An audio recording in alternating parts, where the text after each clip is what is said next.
పాలమూరు అంటే ఎక్కువగా కోలాట పాటలు ఎస్. ఇవి గుర్తుకొస్తాయి. ఇంకేదన్నా రామస్వామి గారిది ఇంకేదన్నా ఒక మంచి పాట. కోలు కోలు కోలు కోలన్నగారు మేలు మేలుగాదు పిల్ల మెలంగ మాటలారు.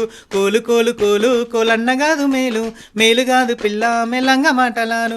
కోలు కోలు కోలు కోలన్నగాదు మేలు కోలు కోలు కోలు కోలన్నగాదు మేలు కోలు కోలు కోలు కోలన్నగాదు మేలు మేలుగాదు పిల్ల మెలంగ మాటలాను. అటిక వయల కూర మా ఎత్తలేదు పోరా మా పడికి రారా మరింత వేస్త పోరా. అటిక వయల కూర మా ఎత్తలేదు పోరా మా పడికి రారా మరింత వేస్త పోరా. కోలు కోలు కోలు కోలన్నగాదు మేలు మేలుగాదు పిల్ల మెల్లంగా మాటలాడు. ఇది చాలా అద్భుతంగా ఉంటుంది. ఇక ఈ పాట గంట సేపు బాగా కూడా యాస్టక్ రాదు, బోర్ కొట్టదు. ఇక ఎగురుతూనే ఉండొచ్చు, పాడుతూనే ఉండొచ్చు, దుంకుతూనే ఉండొచ్చు. అట్లా టైం పోతూనే ఉంటుంది. ఇంకా బతుకమ్మ విషయంలో కూడా మా అక్క బాగా పాడుతుండే. ఆమె కూడా ఇప్పుడు గౌరీ దేవుని నోములు ఉంటాయి కదా, కేదారేశ్వర నోములు, ఆ దాంట్లో తెలంగాణలో పెద్ద పండుగ. ఏదైనా బతుకమ్మ పాట పాడినా కాకరా పువ్వందమా గౌరమ్మ కాకరా కాయందమా గౌరం కాకరా పువ్వందమా గౌరమ్మ కాకరా కాయందం. ఆ గౌరమ్మ తంగేడు చెట్టు కింద ఆట చిలకల్లా పాట చిలకల్లారా కలికి చిలకల్లారా కందుమ్మ గుడ్డలు రారు గోరడుగులు తీరొక్క రాజులు తీరు గోరంకలు ఘనమైన గన్నె పువ్వే గౌరమ్మ గజ్జల ఒడ్డానమే గౌరమ్మ. చిక్కుడు పువ్వందమా గౌరమ్మ చిక్కుడు కాయందమా చిక్కుడు పువ్వందమా గౌరమ్మ చిక్కుడు కాయందమా గౌరమ్మ.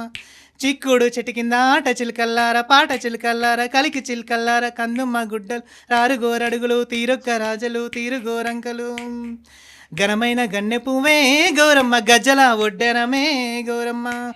ఏడాది కోదినమో గౌరమ్మ ఏమి దండ్లాడిస్తావే గౌరమ్మ నీ నోము నీవందుకో గౌరమ్మ నా నోము నాకియ్యవే గౌరమ్మ. ఇట్లా వస్తుంది. మీరు ఆడతారా బ్రదర్ బతుకమ్మ? మేమెందుకు ఆడతాం? మేము ఆడతాం మా ఊర్లో నిజంగా. అంటే ఆడమగ తేడా ఏముండదు. మా కాలనీలో బతుకమ్మ పెట్టిరంటే ఫస్ట్ రౌండ్ అమ్మాయిలు ఉంటుంది, తర్వాత కొంచెం పెద్ద పెద్ద వాళ్ళది ఉంటుంది, థర్డ్ రౌండ్ మొత్తం బాయ్స్దే. మా ఊళ్ళో బాయ్స్ కూడా ఆడతారు, మేము కూడా ఆడతాం, కోలాటం కొట్టుకుంటూ ఆడతాం.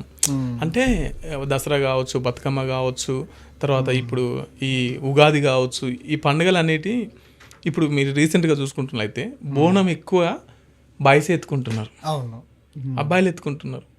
అంటే తెలంగాణ సంస్కృతి ఈ సాంప్రదాయాల్లో ఆడ మగ తేడా కుల విభేదాలు ఇవేమి ఉండవు. తెలంగాణ సంస్కృతిలో ఎన్నో నేర్పిస్తుంది. తెలంగాణ సంస్కృతి అంటే భాష, సంస్కృతి, సాంప్రదాయం పుట్టినిల్లికి.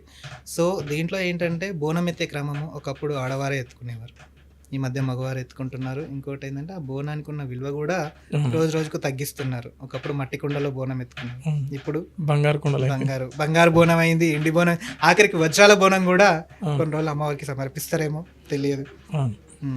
సో ఇవన్నీ చూసినప్పుడు ఏమనిపిస్తుంది? ఇవన్నీ చూసినప్పుడు ఏంటంటే సంస్కృతి ఎటు పోతుంది, తెలంగాణ ఎటు పోతుంది, కొట్లాడి తెచ్చుకున్న తెలంగాణను డెవలప్ చేసుకోవాలి, 10 మందికి చాటి చెప్పాలి.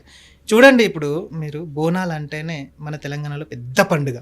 పక్క రాష్ట్రాల్లో నా ఫ్రెండ్స్ ఉన్నారు, పక్క రాష్ట్రాల నుంచి, అంటే ఇటు మహారాష్ట్ర కానీ, నెక్స్ట్ ఇంకోటి ఇటు పక్కనే ఉండే మన ఆంధ్రప్రదేశ్ కానీ, వాళ్ళు బోనాలు అంటే సికింద్రాబాద్ ఉజ్జయిని మహంకాళి బోనాలు అంటే వాళ్ళు ఒక 2 రోజుల ముందే వచ్చి ఇక్కడ దగ్గరుండే ఫ్రెండ్స్ దగ్గర స్టే చేసి మన సంస్కృతిని వీడియో రూపకంలో చిత్రీకరించుకొని వాళ్ళ స్టేటస్లు పెట్టుకొని వాళ్ళ యూట్యూబ్ ఛానల్స్లో అట్లా పెట్టుకునేది చాలా ఉంది. ఈ మధ్యకాలంలో ఏంటంటే ఒక వ్యాపారంగా అమ్మవారిని కొలుస్తున్నారు, వ్యాపారంగా అయిపోయింది. అంటే ఇప్పుడు ఏంటంటే ఇంకా వినాయక చవితి వచ్చిందంటే ఒకప్పుడు నిష్ఠత ఉండేది, ఇప్పుడు అట్లా కూడా అది పోయింది. అమ్మవారిని కూడా రేపన్నాడు ఫ్రెండ్గా ట్రీట్ చేస్తారేమో, రేపన్నాడు ఇంకా ఫ్రెండ్గానే చూసుకుంటారేమో అనే భయం. పండుగ బిజినెస్ అయిపోయింది.